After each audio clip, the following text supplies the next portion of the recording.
kung itutog yun, bukas na itong kinabuhi, pagbato na diyan ng Kristo, kung ito bang bisik-bisik sama sa akong lagihan, na kung natunyagan ko.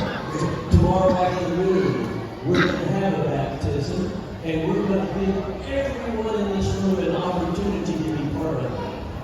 Karon, ako pa, gusto niya, matagal kita karon din sa ako nga kakapon, hindi ko din pero ito mo lang kung nag-isip, tanan ko lang gusto, tanan, makabatong sa bautismo. Bisa na kung gusto magpapay.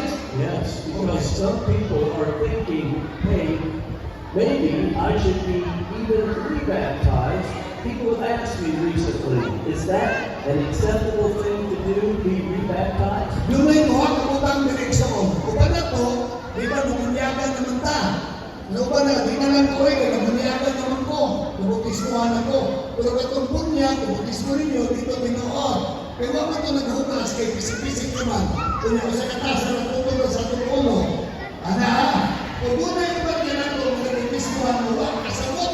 Dako na, kung wak kasabot kami ako, gusto magbako sa nabuhi. Di ba pisik na, at kung luwatong si Kristo magbako na to, pinabuhi na nakasabot ka. The one when we are in the church, and when we are in the church, we have others as well. Yeah, that's exactly what we are giving you an opportunity to participate in tomorrow afternoon. Ako ba na ito, mailaw man ko, kay na-paribaptize. Kini siya nag-paribaptize mapundi.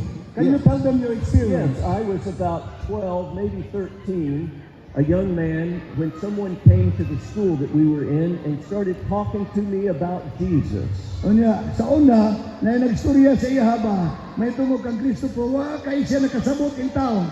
Nagpabutismo man siya, what happened? And I decided I wanted to be a disciple of Christ at age 12 or 13 until I was baptized. So nabutismuhan siya. Nagkagi siya bautismo, pero gamay pa man siya kayo ato. Sige lang, pagsanita mo. But honestly, I didn't understand all that was involved in baptism at that age.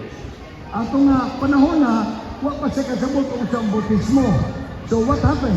So as an adult, I started studying some of the things we've been talking about here during this Life, Hope week of revival, and I decided I wanted to be rebaptized. O nahitabo sa iya, nagparibaptize siya. Kaya nakasabot naman siya, kaya kung sa itong gitungan na ito diriba, may tungod sa patay, may tungod sa sabado, may tungod sa atong kadiinta na liwat. Okay? Tanan, katong mga doktrina ito na ito na nasabta na niya, nagparibaptize siya. Now, it's totally a personal thing, and no one wants to put pressure on you to be baptized, but hear me clearly. No one wants to put pressure on you not to be baptized. Now, personal man nga desisyon igsoon, wa man gyud mo pugos na to magpabutismo tagdili.